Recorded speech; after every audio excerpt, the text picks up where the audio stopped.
بسم الله الرحمن الرحيم الحمد لله رب العالمين أشهد أن لا إله إلا الله وحده لا شريك له وأشهد أن محمدا عبده ورسوله اللهم صل على محمد وعلى آل محمد كما صليت على إبراهيم وعلى آل إبراهيم إنك حميد مجيد اللهم بارك على محمد وعلى آل محمد كما باركت على إبراهيم وعلى آل إبراهيم إنك حميد مجيد ورضي اللهم عن الخلفاء الراشدين والصحابة أجمعين ومن تبعهم بإحسان إلى يوم الدين أما بعد السلام عليكم ورحمة الله وبركاته. Mes sœurs, mes frères, les louanges, les remerciements, les éloges ne sièrent qu'au vivant qui ne meurt pas.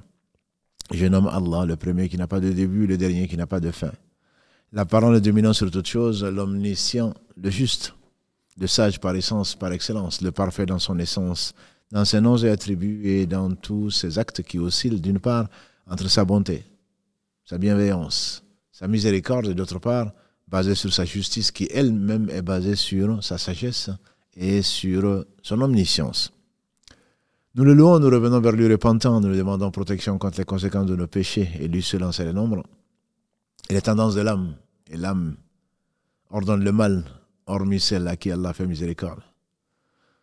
Nous demandons de bénir, de rajouter de l'honneur à cet homme qu'Allah a envoyé comme miséricorde pour les univers. Je parle de Mohammed ibn Abdillah, qu'Allah bénisse ce prophète, sa famille, ses compagnons et tous ceux qui les auront suivis dans le droit chemin, les héritiers des prophètes, les savants, par qui Allah nous a enseigné ce qu'il aime, qu'Allah nous fasse profiter de ce qu'il nous a enseigné.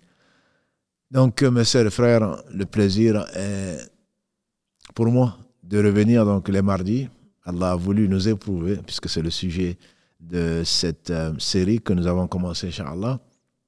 Allah nous a éprouvés par ce qu'il a aimé. Et c'est pour cela qu'il faut préférer ce que Allah aime par rapport à ce que nous aimons, par le mois de Ramadan, pour notre bien, bien entendu, pour notre bien. Donc, le sujet d'aujourd'hui, alhamdoulilah, concerne les épreuves. Les épreuves, on parle souvent d'épreuves, et c'est les questions que vous avez posées et que vous avez voulu traiter, voire traiter. Et donc aujourd'hui, Inch'Allah, on va se pencher sur le libre arbitre qui fait partie des questionnements que les uns et les autres se posent, musulmans ou non musulmans, par rapport au destin. Nous avons parlé pendant 10 nuits pratiquement du destin, de la concision du discours qui a valu au prophète Mohammed sallallahu alayhi wa sallam d'être élu parmi tous les hommes qu'Allah lui a donné, à propos donc de hadith qu'il a, le conseil, je dirais, ou les conseils qu'il a donnés à mieux que moi, Abdallah ibn Abbas, qu'Allah l'a ainsi que son père, donc qui a expliqué ce qu'Allah lui a donné comme science, et donc sur les versets du Coran en particulier. Qu'Allah bénisse tous nos savants et leur pardonne pour ce qu'ils ont pu faire comme erreur, parce que lui seul est parfait, subhanahu wa ta'ala. Vous avez demandé de parler du libre arbitre, du destin, on en a parlé, du libre arbitre, on en parlera aujourd'hui, Inch'Allah. Bien entendu, n'attendez pas de moi que je philosophe, ce n'est pas mon école. Et deuxièmement, qui suis-je pour parler de choses qu'Allah seul sait. Néanmoins, on a voulu peut-être mettre des jalons sur cette route vers Allah pour ceux qui veulent, bien entendu, cheminer. Pour ceux qui veulent spéculer, ils trouveront certainement matière dans des livres ou dans d'autres cercles, pas le nôtre. Le nôtre, nous prions Allah subhanahu wa ta'ala d'en faire un jardin parmi les jardins du paradis, c'est que l'eau où on l'évoque. Quand on parle d'évocation d'Allah, c'est certainement dire la vérité. Quand nous disons Subhanallah, Alhamdulillah, ce sont des choses qui chantent louange d'Allah, tout ce qui est dans les cieux, tout ce qui est sur la terre, même si vous ne comprenons pas leur formulation. Mais à lui, ils sont soumis bon gré mal gré, tout ce qui est sur la terre et tout ce qui est dans les cieux.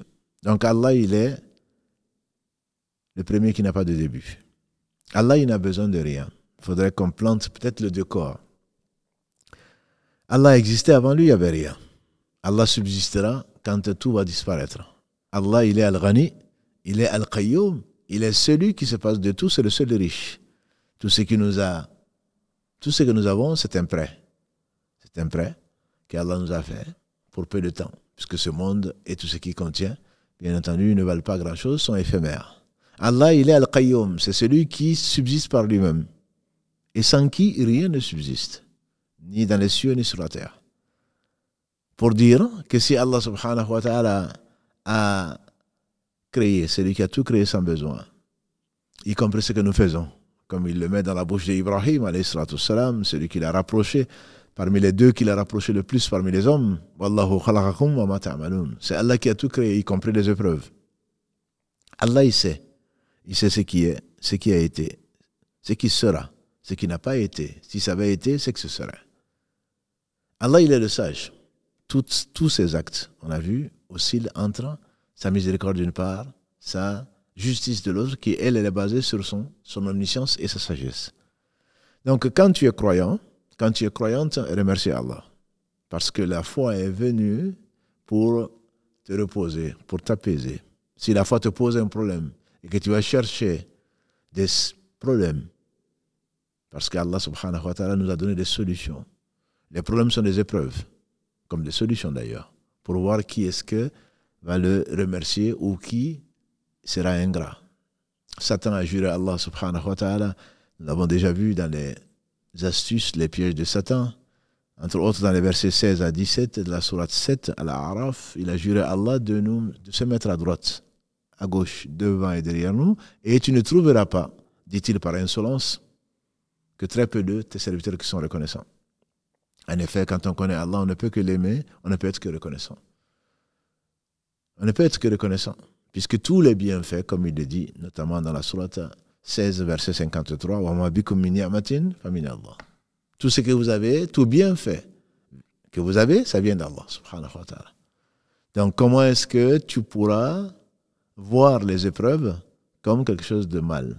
Les épreuves, il n'y a que du bien dedans. Surtout, c'est ce qui m'intéresse aujourd'hui, que c'est, tu as choisi, comme ton père Adam, la liberté, le libre arbitre. En effet, Allah dit dans le verset 72 de la sourate Al-Ahzab, de la sourate 33, verset 72, l'avant-dernier verset de cette sourate, Inna aradna al-amanata ala samawati wal ardi wal jibal, jusqu'à la fin, nous avons proposé, nous avons exposé. Subhanallah, Allah il est miséricordieux. S'il avait voulu, il nous aurait imposé. Non, il a exposé, il a proposé à la amana, que l'on dit la responsabilité, que l'on dit le dépôt de confiance, peu importe, la amana aux cieux, à la terre, aux montagnes, ils ont décliné l'invitation. Ils en ont été effrayés. Et l'homme s'en est chargé.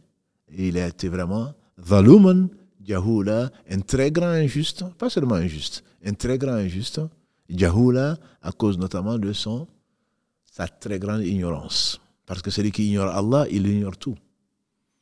C'est la cause première. Toutes les autres causes ne sont que des causes secondes. Donc ignorer Allah, il n'y a pas plus ignorant. Il n'y a pas plus ignorant que celui-là. Puisse-t-il être le plus savant sur terre. Il n'est pas savant, il est très certainement quelqu'un d'instruit, mais pas savant. Puisque Allah dit, dans la sourate 35 en particulier, Allah dit subhanahu wa ta'ala, Innama yakhsha Allah min ibadihi al-ulama. Sourate 35, verset 28. En réalité, ne craignent vraiment Allah que les savants. Donc s'il était savant, il aurait connu Allah, et qui a connu Allah l'aime, et qui a connu Allah le craint, et qui a connu Allah espère en lui. Donc, de savants, Allah dit, en fait, ne craignent vraiment Allah que les savants. Donc, quand on est savant, forcément, on est savant de quoi? De la science que Allah subhanahu wa ta'ala a confiée à ses prophètes, alayhim salatu wassalam, qui sont les plus savants des hommes et qui sont les meilleurs. Et ensuite, leurs héritiers que nous appelons donc nous des savants. Et au-dessus de chaque savant, il y a plus savant, c'est-à-dire Allah subhanahu wa ta'ala. Sa science est parfaite. C'est ce qu'il faut se retenir, sa justice est parfaite. C'est une seule chose, ma sœur, qui pourrait te suffire, c'est bien le fait de savoir que Allah est juste. Allah se justifie. Je vous assure, c'est l'une des situations qui ne cesse de m'étonner. Quand on lit le Coran, quand on l'entend, Allah ne cesse de se justifier. Ô fils d'Adam, qu'est-ce qui t'a détourné de ton Seigneur? Ô fils d'Adam, nous t'avons créé à partir d'eux. Et comment tu peux démentir ce que ton Seigneur t'affirme? Et pourtant, il te montre ces signes, matin, midi et soir. N'avons-nous pas fait? N'avons-nous pas fait? Alors qu'il n'a aucun intérêt, entre guillemets, puisque Allah n'a besoin de rien. Donc ce décor, je pense qu'il est extrêmement important pour que tu comprennes pourquoi il y a des épreuves. En effet, donc, dans cette sourate 33, verset 112, Allah dit, il a proposé, il a exposé aux cieux, les 7 cieux, à la terre, aux montagnes, il leur a exposé la amana. L'imam Al-Hassan al-Basri, qu'Allah lui fasse miséricorde, un des savants les plus connus de la deuxième génération, des épigones, il explique ce verset, vous pouvez le trouver entre autres dans le tafsir de l'imam Ibn Kathir, qu'Allah lui fasse miséricorde, un des élèves parmi d'autres de l'imam Ibn Qayyim, qu'Allah lui fasse tous miséricorde. Ibn Kathir, il est réputé pour être l'un des plus savants en matière d'histoire et en matière d'explication du Coran, de tafsir. L'imam Ibn Kathir, il relate que l'imam Al-Hassan al-Basri, qu'Allah lui fasse miséricorde, un sage, et Allah seul est sage, disait que Allah a proposé aux cieux la amana. Et alhamdulillah, ce qui doit être notre réflexe, Allah l'a donné au ciel, il a donné aux cieux. Ils ont demandé, Seigneur, en quoi ça consiste? Tu nous proposes cela? Très bien, on sait que tu ne fais que le bien. Tu ne fais que le meilleur. Mais en quoi ça consiste? Allah a dit aux cieux, ça consiste à ce que je vous laisse libre. Vous faites ce que vous voulez. Vous revenez à moi, ensuite je vais vous juger. Les cieux ont été effrayés par cette responsabilité. Ils ont dit, nous préférons nous soumettre à toi, bon gré. Comme quand dans la sourate Fussilat, quand Allah subhanahu wa ta'ala parle de comment il a merveilleusement et de façon parfaite créé les cieux et la terre. Et ensuite il leur a dit, aux cieux, quand il les a créés, il a dit, venez vers moi, contraints ou librement. Ils ont dit, nous venons vers toi librement. Librement, on se soumet à toi. Parce que si tu ne te soumets pas à Allah librement, comme tous les musulmans sur la terre, comme tous les prophètes, que Dieu les bénisse tous, comme tout ce qui existe dans les cieux et sur la terre, sauf quelques-uns, si tu ne te soumets pas librement à Allah, il va te contraindre, tu es de toute façon soumis à lui. Soumis à ses règles, soumis à ses lois, que tu le veuilles ou pas, tu as faim, que tu veuilles ou pas, tu as sommeil, que tu veuilles ou pas, tu es fatigué, que tu veuilles ou pas, tu as le besoin d'aller aux toilettes, que tu veuilles ou pas, tu pleures, que tu veuilles ou pas. Ça, c'est la soumission qui est contrainte. C'est la contrainte que Allah impose à tout un chacun pour l'amener où? À l'humilité. Puisque Allah seul se passe de tout, Allah seul est parfait. Allah seul est élevé, tout autre que lui ne peut que se rabaisser et rentrer en soumission vis-à-vis de lui. La seule relation entre Allah, le Seigneur, le celui en dehors de qui il n'y a point d'être digne d'adoration, et le serviteur, c'est la soumission, pas autre chose. Cette soumission amène, parce que tu le connais, de l'amour. On fait dire à Ibn Qayyim, qu'Allah lui fasse miséricorde, le cœur, il était les oiseaux. Le cœur, il était les oiseaux. Dans le cœur, et l'oiseau a comme cœur l'amour d'Allah. Parce que pourquoi les gens aiment? Parce qu'ils connaissent tout le bien que la personne peut leur apporter. C'est pour ça qu'on aime. On s'aime soi-même, sans tomber dans le narcissisme. On s'aime soi-même. Mais parce qu'on aime soi-même, on aime les gens qui peuvent nous apporter quelque chose. Et qui peut apporter du bien si ce n'est Allah? Wa ma bikum min ni'matin fa min Allah. Et retournons ce verset 53 de la sourate 16. Tout bien qui t'arrive, ça vient d'Allah. Donc comment tu peux ne pas l'aimer? Comment tu peux ne pas l'aimer? Les cieux ont été effrayés de la perspective, quand ils ont été avertis, qu'ils devront rendre compte. Allah a exposé la même chose à la terre. Il te propose la liberté, le libre arbitre. La terre qui répond au Seigneur, en quoi ça consiste? Parce qu'on est tous ignorants. Sauf celui à qui Allah subhanahu wa ta'ala a enseigné. Khalaqal insana allamahul bayan. Les premiers versets de la sourate, les 5 premiers versets de la sourate de la sourate 96, qui est la première des sourates qui a été révélée, les premiers versets plutôt qui ont été révélés, dans cette sourate, qu'est-ce que Allah dit? Iqra bismi rabbika alladhi khalaq, khalaqal insana min alaq, iqra wa rabbuka al-akram alladhi allama bil qalam, allama al-insana ma lam ya'lam. Le verset 5, il a enseigné à l'homme ce qu'il ne savait pas. Et dans la sourate 55, il dit il a appris à l'homme à s'exprimer, etc., etc. Si tu oublies tout ça, tu as tes enfants, tu as tes petits-enfants. Tu vois que des enfants qui sont nés après être passés dans un repos sûr, qui sont sortis de la meilleure façon, indemne, que tu n'aurais jamais imaginé, que de cette femme frêle et grêle, qu'Allah fasse miséricorde à nos mères, comment est-ce qu'elle pourrait sortir de cette personne sans nécessairement une césarienne ou autre chose? C'est qu'Allah subhanahu wa ta'ala lui a rendu cher son enfant. Et tu le vois capable de rien, sinon de pleurer, de réclamer ce que tu ne comprends pas. Et ensuite, aujourd'hui, qui se dit, et s'il y a le libre arbitre, où est le destin? La terre a été effrayée de cette responsabilité. Parce que c'est une responsabilité, c'est un honneur, mais c'est une responsabilité. Quand tu philosophes, quand tu réclames à corps et à cri le libre arbitre, il faut l'assumer. Il faut l'assumer.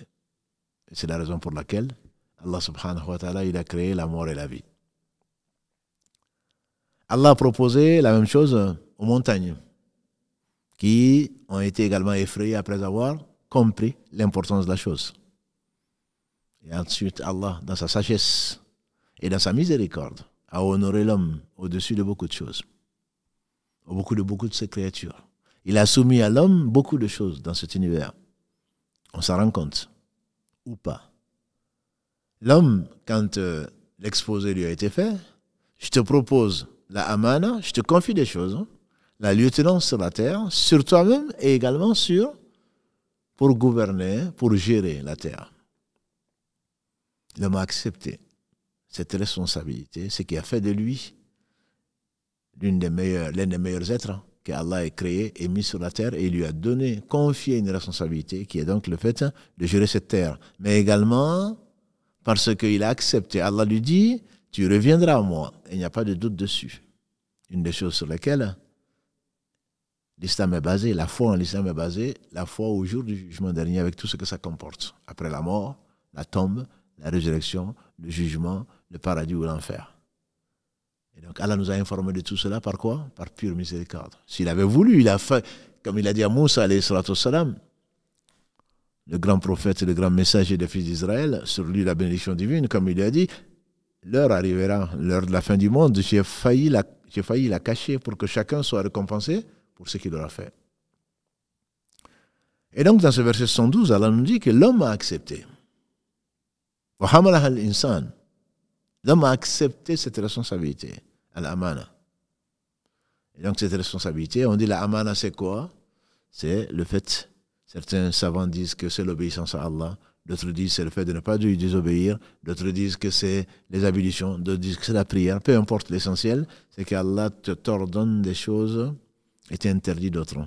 Ce qui t'ordonne, c'est pour ton bien, que tu le comprennes ou que tu ne comprennes pas. Ce qui t'interdit, c'est pour ton bien, que tu le comprennes ou pas, et tu le comprendras un jour. Tu le comprendras un jour. Soit dans ta vie, soit après ta mort. Et donc Allah a proposé à Adam qui a accepté. Quel honneur. Quel honneur. Allah a enseigné à Adam ce qu'il ne savait pas. Allah a fait que, à cause de la science qu'Allah lui a donnée, Allah a fait que les anges sont prosternés devant lui. Et Allah donc lui dit, puisque tu as accepté cette amana, puisque tu as accepté d'avoir le choix, ce libre arbitre qu'on ne peut pas nier. Si vous êtes aujourd'hui devant votre téléphone ou devant votre télé, si on est aujourd'hui devant le micro, si aujourd'hui on est devant les caméras, si aujourd'hui on a choisi de le faire, tout le monde, personne ne peut nier le libre arbitre. Personne ne peut nier, sauf soit des fous. La terre est soumise. Quand Allah veut qu'il pleuve, il pleut. Quand Allah veut ce qu'il veut, il n'arrive que ce qu'il veut. Mais Allah nous a donné une volonté, une irada, mais qui rentre dans la sienne. Wa ma tasha'una illa an yasha Allah. Vous ne voudrez que si Allah le veut. Ça c'est pour te ramener à ce que tu es. Mais chacun à sa place. Il y a quelqu'un de réfléchi qui a dit un jour, qu'Allah lui fasse miséricorde, qui a dit un jour, reste mon fils, reste à ta place. Il dit, n'as-tu pas vu que la fourmi, on sait que la fourmi est censée être sur la terre, dans sa fourmilière ou ailleurs, cherchant sa subsistance qu'Allah a décrétée. Mais quand, en particulier je pense, quand il pleut en Afrique, on voit parfois des fourmis avec des ailes. Quand la fourmi a commencé à avoir des ailes et qu'elle a voulu voler, elle a été mangée par l'oiseau. Parce que sa place, elle serait sur la terre, qu'elle n'aura pas été mangée. Mais le fait qu'elle ait des ailes, elle s'est prise pour un oiseau ou quelque chose qui peut voler. Quand elle a volé, ce n'était pas sa place. Alors très certainement, elle a été mangée par les oiseaux ou autre chose. Que chacun reste à sa place. Ce qui n'enlève rien à ta place, au contraire. Que l'homme connaisse son Seigneur il est élevé dans son être, dans ses noms et attributs, dans tous ses actes, et que l'homme n'a de relation avec Allah que l'humilité, savoir qu'il est l'homme, qu'il a été créé de ce qu'il sait, qu'il reviendra poussière, si Allah veut qu'il meure ailleurs que dans l'air ou dans l'eau, il reviendra poussière, ensuite il sera ressuscité. Allah, il est au-dessus de tout. Et l'homme, il est sur terre pour être éprouvé. Puisque Adam, alayhi salam, a accepté cette responsabilité, Allah lui dit, rentre au paradis. Rentre au paradis, tu profites de tous les arbres du paradis, de tous les fruits. Et tu n'auras pas, comme il le dit, subhanahu wa ta'ala, il sera climatisé. Le paradis, il l'est d'ailleurs, puisqu'il a déjà été créé. Il dit là, tu n'auras ni chaud ni froid. Tu n'auras pas faim, ni soif. Allah lui décrit tout ceci, mais tu vas profiter de tout. Confort, tout payé, tu n'as rien à payer. Tu n'auras pas de facture. La seule chose qui va t'être interdite, c'est cet arbre-là. Savoir maintenant si c'était un pommier ou si c'était autre chose, là n'est pas important. Dans le Coran, bien qu'Allah a mis l'évangile, les psaumes et la Torah dans le Coran, Allah n'a pas parlé d'arbre. Il a parlé d'un arbre indéfini. Il n'a pas parlé du genre d'arbre, parce que ce n'est pas important. C'est pas important. Et si Allah s'est tu, ce n'est pas par oubli. C'est par sagesse. Qu'on ne s'occupe pas de savoir quel est le type d'arbre. L'essentiel, c'est l'épreuve. Et Allah nous le relate dans combien de sourates. La première, la plus longue, je veux dire la sourate 2, si on enlève le prologue qui est la Fatiha, la mère du livre, la sourate 2, Allah parle depuis le verset 30 jusqu'à combien? Il parle de quoi? De la création d'Adam et de son épreuve. Avec Satan et le reste. Et Allah l'a averti. Méfie-toi de Satan, parce qu'il va essayer de te faire sortir de là. Nous avons été avertis. Personne ne viendra au jour du jugement dernier en disant « je ne savais pas ». Allah a dit donc profite de tout, sauf d'un arbre. Peu importe. L'essentiel, c'est que il y a un ordre d'Allah qui n'a pas besoin ni de cet arbre, ni de Adam, ni des anges, ni de quoi que ce soit. Mais puisque tu as voulu être libre, la preuve, c'est que tu peux désobéir. D'où la réalité même du libre arbitre. Le libre arbitre ne consiste pas à ce que tu sois comme la terre soumise, comme les cieux soumis, comme les anges qui peuplent les cieux et même la terre. Non pas ce libre arbitre. Tu l'as exercé. Et Adam l'a exercé. Il a été le premier à l'exercer, entre guillemets, dans la mesure où, quand il a profité de ce dont il a profité avec son épouse Ève, alayhi salam, se sont retrouvés éprouvés par l'oubli, puisque Allah a voulu cela pour leur bien et pour notre bien. Alors, il a oublié que Satan était son ennemi. Il a oublié que Allah lui avait interdit cet arbre et il en a mangé. Sous la pression, sous la contrainte, quelque part, sous l'influence satanique. Il dit au Adam, est-ce que tu ne veux pas que je te dise pourquoi Allah t'a interdit cet arbre-là? Si tu en manges, tu vas être éternel. Mensonge. Parce qu'il a désobéi à Allah lui-même avant, et ce qui l'a mené en enfer, et il voulait, comme il a juré à Allah, amener Adam et sa progéniture en enfer. Et voilà donc que Adam oublie, lui et son épouse vont manger de cet arbre, alors que il y a combien d'arbres au paradis? Dieu se lançait le nombre et qui peut profiter de tout. La seule chose interdite, c'était l'arbre. C'est pour cela d'ailleurs, ouvrons une parenthèse, c'est que dans l'islam, tout est permis en matière de muamala, en matière de manger, boire, se marier, vaguer à ses affaires. En dehors de l'adoration définie, tout est permis sauf ce qui est interdit. C'est un peu comme ce paradis. Tout lui était permis sauf ce qu'Allah avait interdit, qui était donc cet arbre. Quand il en a mangé, il a exercé justement le libre arbitre. Toi qui te poses la question de savoir, et pourquoi, et s'il y a le destin, et pourquoi il y a le libre arbitre, et s'il y a le libre arbitre, mais comment se fait-il qu'il y ait le destin? C'est parce que tu ne connais pas ton Seigneur. qui est l'omniscient, qui sait absolument tout. C'est la raison pour laquelle il sait justement que tu es injuste vis-à-vis de toi-même et que tu es ignorant, qui t'a enseigné ce qui t'a enseigné au travers de sa miséricorde, d'avoir envoyé aux illettrés ainsi qu'au monde entier un homme issu d'eux qui est le meilleur d'entre eux pour leur enseigner la sagesse, pour leur enseigner le livre et les versets et pour les purifier. Qu'Allah soit loué. Il est le seul digne des louanges.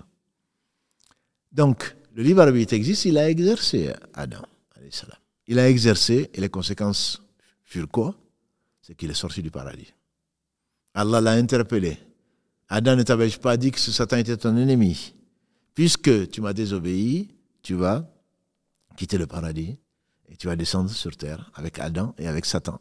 Et c'est ce qui fut donc le sort de Adam et de ses descendants. Mais Allah sait, pour ne pas donner d'argument à qui que ce soit. Allah nous dit dans la sourate A'raf 7, verset 172. Verset 172, quand Allah a tiré des reins d'Adam, toute sa progéniture, il leur a fait témoigner qu'il n'adorerait qu'Allah. Que dit Allah ensuite? Afin qu'ils ne disent pas que c'est nos pères qui ont désobéi, est-ce que tu vas t'en prendre à nous? Tu vas nous en vouloir pour ce que nos parents ont fait? Non. Dans l'islam, il n'y a pas de péché originel. Adam a désobéi, Allah l'a rapproché, Allah l'a aimé, Allah l'a élu. Satan a désobéi, il s'est enflé d'orgueil, Allah l'a maudit. Et donc, entre autres sagesse de la création de Satan, c'est pas pour Satan lui-même, c'est pour entre autres que le repentir existe. Et Adam s'est repenti, c'est les meilleurs de ses enfants vont se repentir. Allah va les aimer, Allah va les rapprocher, Allah va les guider surtout vers le paradis qui passe nécessairement par les épreuves. Et donc cette épreuve de Adam, c'est Allah l'a testé, bien qu'il sache auparavant.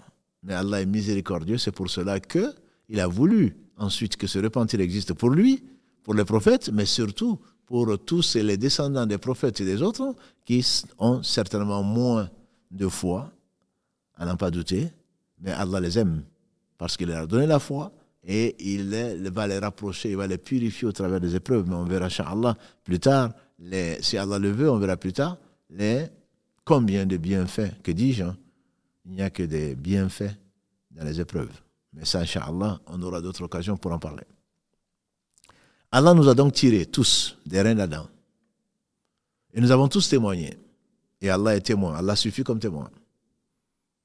Et Allah dit la vérité. Allah nous a fait tous témoigner qu'on n'adorerait que lui.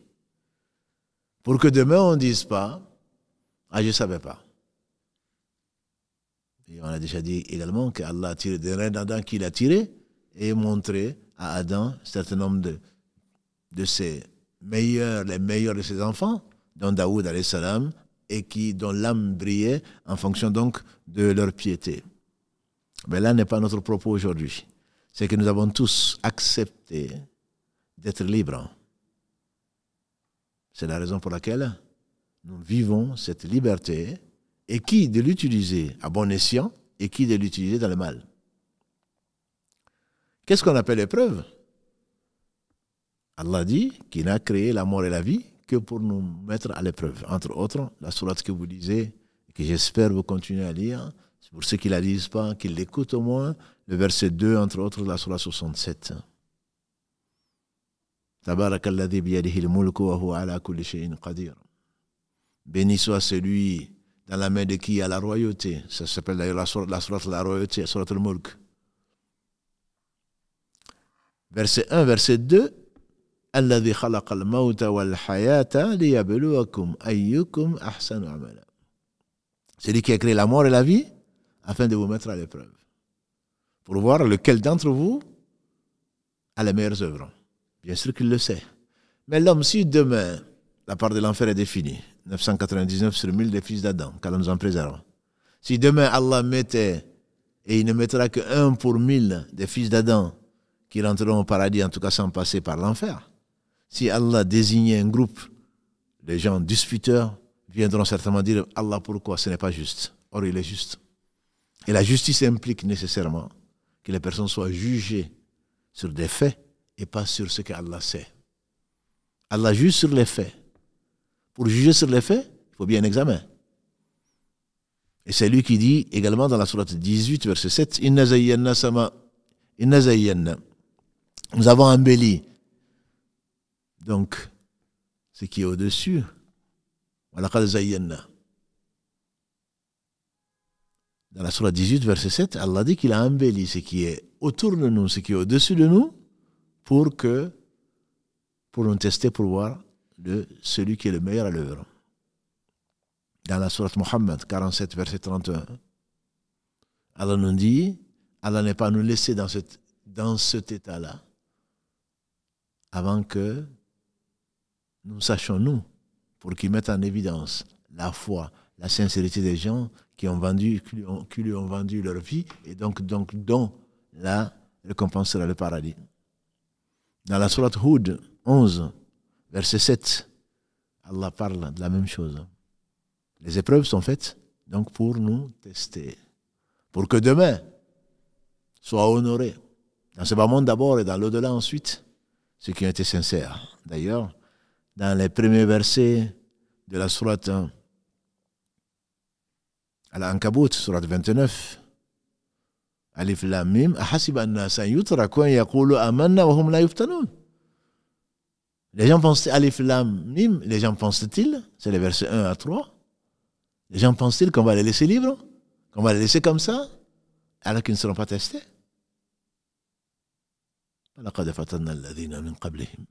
Nous avons certainement testé, nous avons certainement éprouvé les gens avant eux, pour que Allah distingue quoi? Les gens qui sont sincères, car Allah nous compte parmi ceux-là, et les gens qui sont des menteurs. Si on accordait, disait le prophète sallallahu alayhi wa sallam, aux gens ce qu'ils réclamaient, il y aurait beaucoup d'injustice.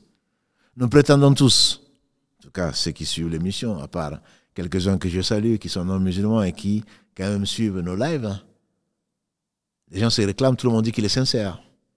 Notamment, beaucoup d'entre nous musulmans, Allah sait que je suis sincère. Si j'avais ça, j'aurais fait ça. Si j'étais là, j'aurais fait ça. Tu crois qu'on va te croire parce que tu as dit ceci? Alors Allah qui sait tout, te fera, Inch'Allah, rentrer au paradis, mais après t'avoir éprouvé, pour que les gens sachent que s'il t'a mis au paradis, c'est bien parce que tu as été doué, tu as fait des efforts, grâce à lui, que tu as voulu, tu as connu ton Seigneur et que tu as abandonné des choses pour ton Seigneur, comme le manger, le boire, les relations conjugales, du lever de l'aube au coucher du soleil, pour ce qu'on vient de vivre, beaucoup d'entre nous en tout cas, pendant le jeûne du mois de Ramadan. D'autres ont triché, d'autres n'ont pas pu jeûner, pas parce qu'Allah ne les aime pas, Allah les a éprouvés par autre chose, par la maladie, ou par l'indisposition, ou par autre chose. Ce sont des épreuves, rien d'autre. Tout est épreuve dans la vie en réalité. Liyabluwakum ayyukum ahsanu amala. Afin que se distinguent les sincères, ceux qui sont sincères, ceux qui ne le sont pas. Fudayl ibn Iyad, qu'Allah lui fasse miséricorde, et on lui a demandé en quoi ça consiste, qu'est-ce que ça veut dire ça? Ceux qui sont les meilleures œuvres, il dit il y a 4 catégories. Ceux qui ont les œuvres les plus pures et les œuvres qui suivent ce qu'Allah aime. Ibn Qayyim disait que pour chaque acte qu'Allah nous accorde le paradis sans nous juger, pour chaque acte, fils d'Adam, que tu as fait, tu auras 2 questions pour chaque acte. Une seule question aurait suffi, mais pour chaque acte, tu auras 2 questions. Pour qui tu l'as fait? Et comment tu l'as fait? Allah n'accepte rien d'autre que ce qui a été fait pour lui, et pour lui seul. Tout ce qui doit être fait pour Allah ne doit être fait que pour Allah, sans chercher ni le remerciement de qui que ce soit d'autre que par Allah, et Allah est reconnaissant. Si vraiment tu l'as fait pour Allah, les gens vont reconnaître tes efforts. Et c'est à Allah que revient tout bien. Si tu l'as fait pour autre, les gens vont peut-être reconnaître tes efforts, mais rien d'autre. Allah n'accepte pas de partager avec qui que ce soit. Il est celui qui se passe, il dit dans un hadith que vous connaissez certainement, je suis celui des associés qui se passe le plus d'associés. Je suis de ceux à qui on associe qui se passe le plus des associés. Celui qui, dans un acte, m'associe autre que moi, je le laisse à celui qu'on m'a associé. Et Allah est jaloux, il est unique. C'est lui qui est le seul qui a tout créé sans besoin, à qui tout revient, sans qui rien ne se réalise. Comment peut-il accepter qu'on lui donne des associés, fût-il être l'ange le plus rapproché? Je pense à l'ange Gabriel ou le meilleur des hommes, Mohammed, qu'Allah les bénisse tous. Fût-il être cela? Allah n'accepte pas. Et il dit au prophète sallallahu alayhi wa sallam, وَلَقَدْ أُوحِيَ إِلَيْكَ وَإِلَى الَّذِينَ مِنْ قَبْلِكَ لَئِنْ أَشْرَكْتَ لَيَحْبَطَنَّ عَمَلُكَ وَلَتَكُونَنَّ مِنَ الْخَاسِرِينَ. Il a dit au prophète sallallahu alayhi wa sallam dans la sourate 39, il t'a été révélé à Mohammed, ainsi qu'aux gens qui t'ont précédé. Si tu m'avais associé quoi que ce soit, tes œuvres auraient été nulles et tu ferais partie des perdants. Balillah fa'bud wa kum mina shakirin. Et c'est Allah qu'il faut adorer seul. Il fait partie des gens qui se rappellent Allah, qui le remercient, etc. Donc l'œuvre, la bonne, c'est celle qui est faite que pour Allah seul. Si tu ne le reconnais pas, des gens se disent, mais il y a des gens qui font des bonnes œuvres, mais pourtant ils ne croient pas en Dieu. Je leur dis, Allah est juste. Allah sait qui croit en lui, grâce à lui, et qui il a laissé dans l'égarement. Et si Allah avait voulu, Allah n'a besoin de rien. S'il avait voulu, tout le monde aurait cru, comme il le dit dans son livre. Il nous met à l'œuvre, il nous éprouve par les rencontres, par la maladie, par la vieillesse, par la santé, par ceci et par cela. Et il sait, mais c'est pour faire des témoins. Et nos membres suffiront. Les anges suffiront qui ramèneront les livres. La terre elle-même qui nous a portés sera témoin. Tout sera témoin. Mais l'homme aura toujours à contester. Sinon, que s'il n'avait pas été... Moi aussi, j'étais à sa place. Mais c'est pas normal. Si j'étais à sa place, j'aurais fait pareil. Pourquoi? Lui, il a été récompensé et pas moi. Donc Allah va te tester. C'est le sens même de la vie. C'est le sens même de la vie. Dans ces versets et bien d'autres, Allah nous explique pourquoi et pourtant il ne l'oblige de personne. S'il nous le dit, c'est parce qu'il sait, c'est par pure miséricorde. Vous n'êtes pas là sur la terre pour vous amuser. Allah dit à la fin de la sourate 23, verset 115, Afa hasibtum annama khalaqnakum abathan wa annakum ilayna la turja'un. Pensez-vous qu'on vous a créé comme ça en vain et que vous n'allez pas revenir à nous? C'est-à-dire à moi, lui, Allah, le Seigneur. Fata'ala Allahu al-Malikul Haqq. Certainement pas. Il est bien élevé au-dessus des futilités. Il est bien élevé au-dessus de tout. La ilaha illahu, il n'y a d'être digne d'adoration que lui. Et donc, parce que tu vas revenir vers Allah, la première des conditions, c'est que tout ce que tu auras fait soit fait pour Allah. Ne t'inquiète pas, ma sœur, tu fais du bien et les gens, quand même, te félicitent. Et j'en profite pour remercier nos différents frères et sœurs qui ne cessent de prier pour nous et qui nous encouragent. Il y a des compagnons qui se sont inquiétés. En effet, tout ce que tu auras fait qui n'a pas été fait pour Allah, c'est la vain. Ils s'inquiètent, ils disent à Rasulallah, nous on fait des choses pour Allah et en fait, on nous félicite. Satan veut tout simplement que tu arrêtes de le faire pour qu'on ne te félicite pas. Est-ce que tu le fais vraiment pour Allah? Mais Allah le sait. Si tu n'es pas sincère, ma sœur, si tu n'es pas sincère, mon frère, je suis convaincu que tu le sais. Mais est-ce que tu n'es pas sincère? Tu te poses la question, il se peut que tu sois sincère.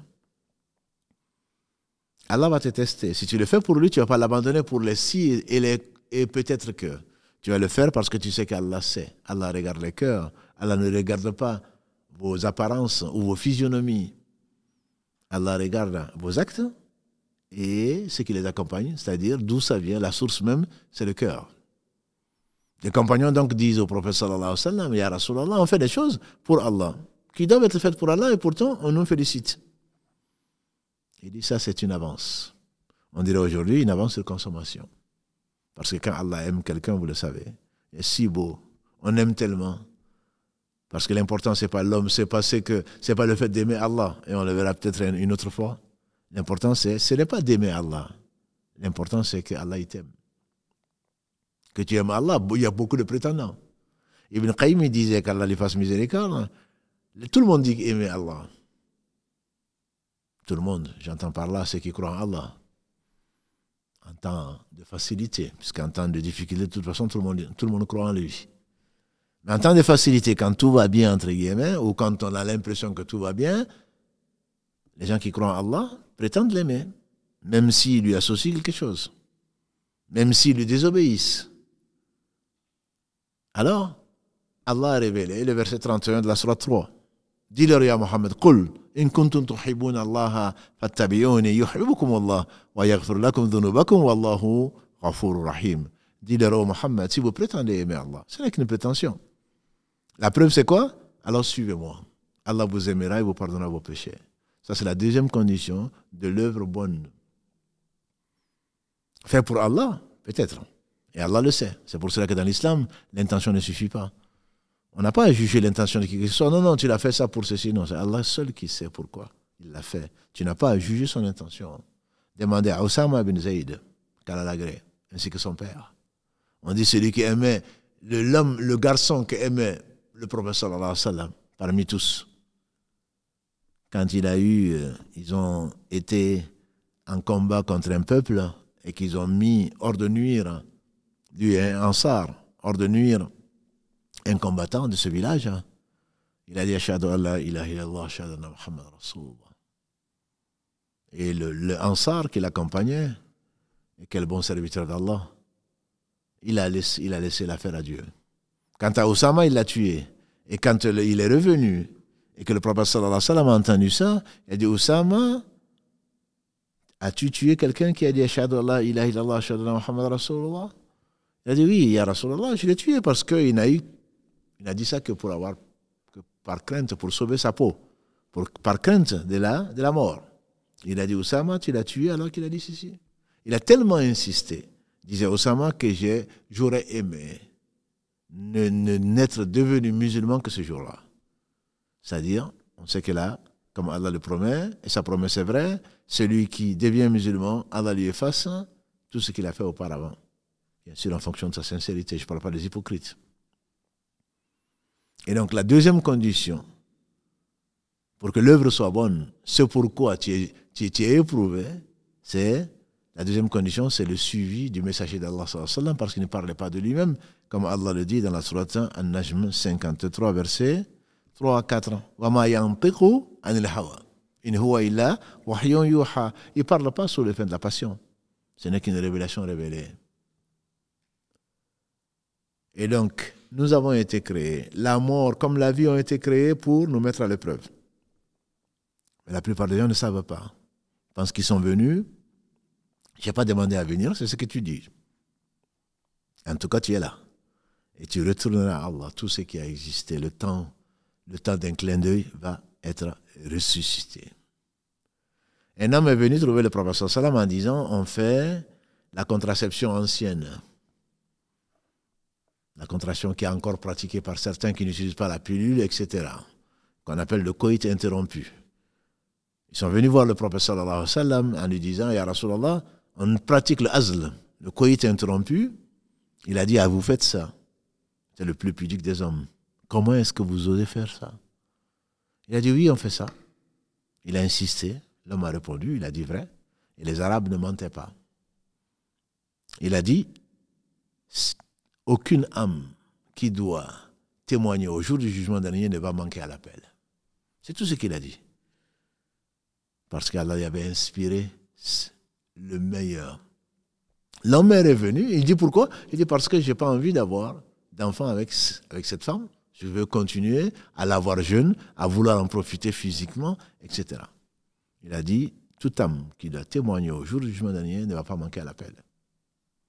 Et quelque temps après, cet homme est revenu voir le meilleur des hommes, Muhammad sallallahu alayhi wa sallam. Il lui dit, Ya Rasulallah, la femme avec qui je pratiquais ces moyens de contraception, elle est tombée enceinte. À l'époque, bien sûr, il n'y avait pas d'IVG. Elle est tombée enceinte. Il lui dit, une âme qui doit témoigner au jour du jugement dernier ne va pas manquer de témoigner. En effet, cet enfant qui va naître, si Allah le veut, s'il n'y a pas eu de fausse couche, ni qu'il est né, donc, en tout cas sain et sauf, va témoigner, même s'il n'a respiré que quelques millimètres cubes d'air. Il va témoigner. Et donc, la vie et la mort et la vie ont été créées pour cela. Parce que tu es prétentieux. Tu prétends, tu discutes. L'homme est vraiment disputeur. Et donc Allah veut, au travers de ce que tu rencontres, que tu puisses toi-même témoigner de ta sincérité, ou que les gens puissent témoigner de ta sincérité, puisque le prophète sallam disait, vous êtes les témoins d'Allah sur la terre. Un cortège funèbre est passé, les gens ont dit du bien de la personne. Il a dit, ça a été écrit. Un second cortège funèbre est passé, non loin, dans le temps, ils ont dit du bien de la personne. Il a dit, ça a été écrit. Un troisième cortège funèbre est passé après, ils ont dit du mal de la personne parce qu'elle le méritait. Ce n'était pas de la médisance. Et il a dit, ça a été écrit. Ils ont dit, ya Rasulallah, comment cela se fait-il? Tu as dit 3 fois, ça a été écrit. Il dit, oui, vous êtes les témoins d'Allah sur la terre. Si vous dites que quelqu'un est bien, on espère pour lui le bien. On ne doit même pas dire que quelqu'un est bien. On doit dire on ne connaît de lui que du bien, puisqu'Allah seul sait qui nous sommes.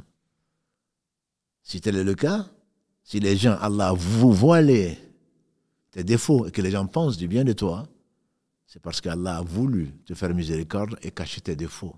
Sinon, qui est-ce qui peut prétendre à la perfection? Allah dit en effet, voilà tuzaku anfusakum. Dans cette même sourate 53, et ne vous purifiez pas vous-même. C'est lui qui sait qui est pieux. Ne te purifie pas. Quand tu entends quelqu'un, moi je suis, ça prouve qu'il n'est pas ce qu'il prétend. Ça prouve qu'il est le contraire de ce qu'il prétend. Les épreuves, donc, sont destinées à prendre des témoins. Et Allah suffit comme témoin. Allah n'a pas besoin de témoins. Comme l'homme qu'il a créé est disputeur, Allah veut que la terre, le ciel, les mains, les pieds, la peau, les yeux, les oreilles, tout témoigne, on espère pour nous. Les anges, certainement, ont tout écrit. Et Allah suffit comme témoin. Mais les épreuves ne sont pas seulement ce que nous pensons. En réalité, tout est épreuve. Toute la vie est épreuve. La santé est une épreuve, même si malheureusement, on n'en profite pas assez. Comme le disait le prophète sallam, 2 choses. Ni'amatan. On a dit, wa ma bikum min ni'amatin fa min Allah. Aucun bienfait ne vous arrive si ce n'est de la part d'Allah. Et le prophète alayhi salatu wassalam disait, ni'amatan maghboubun an kathiran min an-nas. Il y a 2 bienfaits particuliers. Bien sûr, tous les bienfaits viennent d'Allah. Mais 2 particulièrement échappent, l'importance échappe à beaucoup de gens. As-siha wal-faragh. La santé et le temps libre. C'est seulement quand tu les perds, quand tu perds la santé, que tu te rends compte que tu as perdu comme le temps. Le temps ne revient pas. Tu n'as pas profité de son temps, mais ce temps ne reviendra pas jusqu'au jour du jugement dernier. La santé. Mais quand, non, je ne suis pas éprouvé par la santé, moi. Je suis éprouvé par la maladie, non. Tu es éprouvé par la santé. Qu'est-ce que tu vas en faire? Est-ce que tu vas en profiter? Parce que quand tu ne pourras plus, quand tu seras mort, et au jour du jugement dernier, combien de gens diront, Allah, ramène-moi dans ce bas monde, je vais faire du bien. Allah dit qu'Allah, même si on les ramenait à la vie, ils auraient fait la même chose. Est-ce que, dit Allah subhanahu wa ta'ala, dans un hadith rapporté du prophète sallallahu alayhi wa sallam, un hadith authentique, au fils d'Adam, quand tu verras le châtiment, est-ce que tu donnerais le monde de ce qui contient pour te racheter? Il dirait certainement, Seigneur. Allah lui dira, on t'a demandé moins. On t'a demandé moins que ça. Ça ne t'appartient pas, premièrement. Deuxièmement, on t'a demandé moins et tu n'as pas fait. On t'a juste demandé de témoigner qu'il y a d'autres êtres dignes d'adoration si ce n'est Allah. Et tu as refusé. Et aujourd'hui, tu es prêt, bien sûr, à vendre ce qui ne t'appartient pas pour échapper au châtiment. Donc la santé est une épreuve. Dans quoi tu vas utiliser tes membres? Et tes membres vont témoigner que tu les as utilisés dans le futile, pour ne pas dire dans l'interdit. La richesse est une épreuve. Non, ce n'est pas une épreuve. Je suis vraiment éprouvé, je suis pauvre. Le meilleur des hommes a été le plus éprouvé. Il a laissé, pour quelques sa'a, quelques mesures d'orge, il a laissé sa côte de maille chez un commerçant juif pour pouvoir donner à manger à ceux dont il avait la charge de sa famille. Il a demandé à Allah même de vivre pauvre, de mourir pauvre, ce qu'Allah a réalisé, et d'être ressuscité avec les pauvres, parce que les pauvres, leur épreuve dans cette vie, c'est d'avoir été pauvre, mais surtout de reconnaître qu'ils sont pauvres et d'implorer Allah. On verra, Inch'Allah, pour les bienfaits de l'épreuve, d'implorer Allah parce qu'ils savent qu'ils sont pauvres. Et ils auront beaucoup moins de choses à justifier demain parce qu'ils n'avaient pas grand-chose. Le peu qu'ils avaient, ils ne l'ont pas mis dans les futilités, ils ne l'ont pas mis dans le dessert, et encore moins dans l'entrée. Le plat principal, ils n'en avaient pas. Ils avaient un seul plat, et encore. On a vu la lune, ensuite la lune, disait notre mère Aïcha, car à l'agré, on n'a pas vu la fumée sortir de la maison du prophète sallallahu alayhi wa sallam. Il n'y a rien qui a été cuit pendant 2 mois. On n'a pas vu la fumée sortir de la maison du prophète sallallahu alayhi wa sallam. On lui a demandé, mais de quoi vous viviez alors? Il a dit, on vivait des 2 noirs, voulant désigner par là des dattes et de l'eau. Ça, c'est la famille du meilleur des hommes.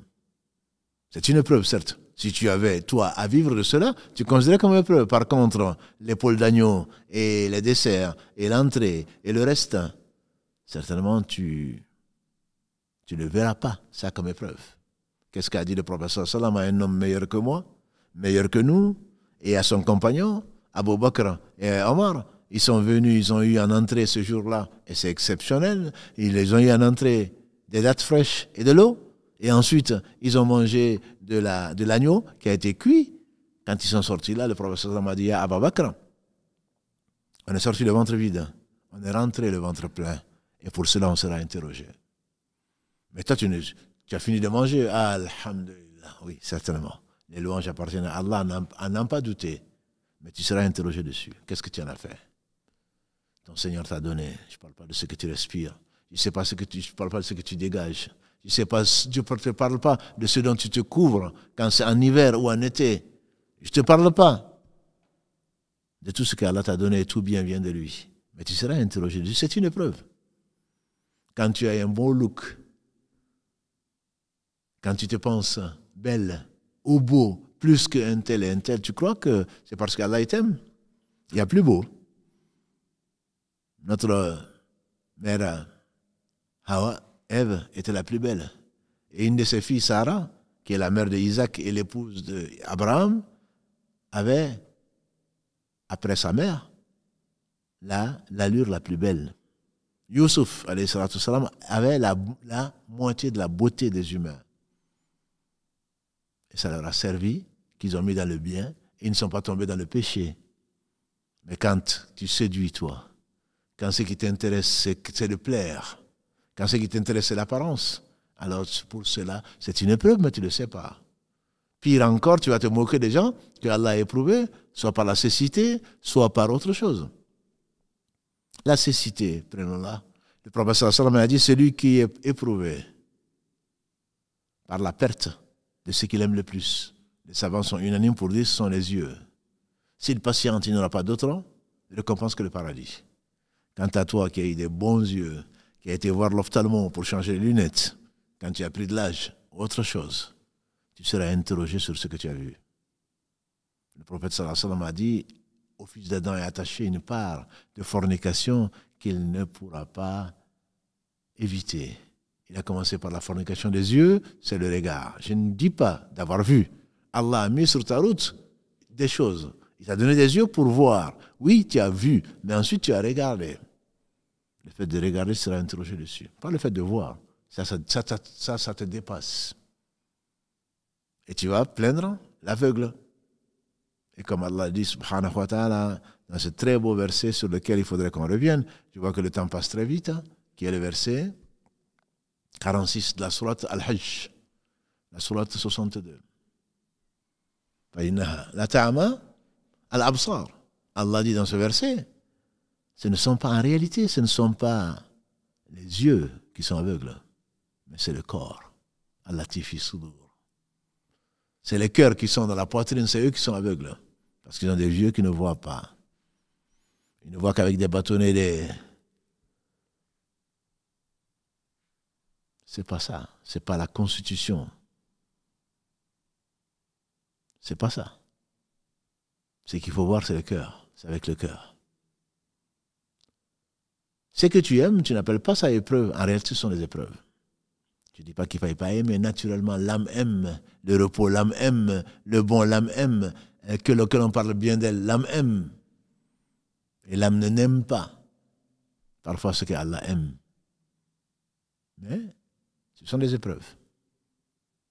Tout ceci pour arriver à une conclusion, c'est que tout est épreuve dans la vie. C'est parce que tu as choisi, ma sœur, c'est parce que tu as choisi, mon frère, d'être libre. Alors il faut assumer. Assume tout en sachant également que ne te compare pas à quelqu'un d'autre. Ne te compare à personne d'autre qu'à toi-même. Tu peux voir des choses qui te paraissent faciles. Mais si tu étais à leur place, probablement, tu n'aurais pas, peut-être que tu n'aurais pas agi de la même façon que ces personnes-là. Le proverbe africain, il dit, à voir la chèvre brouter de loin, on pense que l'herbe est facile à mâcher. À voir la chèvre brouter de loin, on pense que l'herbe est facile à mâcher. En effet, tu vois les gens en train de prier, tu penses que c'est facile. Alors qu'Allah dit, wa innaha wasta'inu bis sabri was salah. Dans la sourate Al-Baqarah, aidez-vous, prenez les moyens de vous aider par la patience et par la prière. Et Allah dit, wa innaha, il s'agit de la prière. La kabiratun, illa ala al-khashi'in. Mais la prière est très très difficile. C'est énorme. Sauf pour les gens qui s'humilient devant Allah, qui sont convaincus de la rencontre d'Allah. Tu vois les gens, ils mangent ce qu'ils mangent. Toi, tu penses que la chèvre est en train de brouter, tu dis, vas-y, essaye de brouter de l'herbe et tu verras. C'est pas facile. Donc ne te compare à personne, sauf à toi-même. Et ne pense surtout pas que ce par quoi tu es éprouvé, tu ne peux pas le supporter. Parce que ce serait penser que Allah t'a envoyé une chose que tu ne peux pas supporter. Comme s'il ne savait pas. C'est pour cela que j'ai dit, il faut planter le décor. Allah sait absolument tout. Et c'est grâce à Allah que tu vas y arriver. Ne pense pas que c'est facile ce que l'autre fait. Ne pense pas que c'est difficile ce que toi tu fais. Demande. Allah dit au prophète sallallahu, on va te faciliter la difficulté. On va t'amener à la facilité. C'est Allah. La hawla wa la quwwata illa billah. Il y a des forces de puissance que par Allah. C'est grâce à Allah qu'on arrive à faire des choses, même qui paraissent difficiles. Demande à celui qui n'a pas jeûné, ou celui qui a coupé son jeûne, parce qu'il pense que ce n'est pas possible. Mais si, c'est possible. Comme je l'ai dit, nos enfants à 7 ans, 10 ans, prient, jeûnent tout le mois. Pourquoi? Parce qu'Allah leur a facilité. Demande à Allah. Parce que la yukallifu Allahu nafsan illa wus'aha, entre autres versets du Coran, celui-là, dans le dernier verset de la sourate Al-Baqarah, 286, la yukallifu Allahu nafsan illa wus'aha. Allah ne charge aucune âme au-dessus de ce qu'elle peut supporter. Et on dit, mais écoute, la yukallifu Allahu nafsan illa wus'aha. Voilà ton tafsir, voilà ton explication. À l'impossible, nul n'est tenu. Ce n'est pas ça la traduction. La yukallifu Allahu nafsan, Allah ne charge aucune âme illa wus'aha, sauf ce qu'elle peut supporter. Mais il y a deux explications. Il y a effectivement l'impossible, nul n'est tenu, mais là où tu l'invoques, est-ce que vraiment c'est impossible pour toi?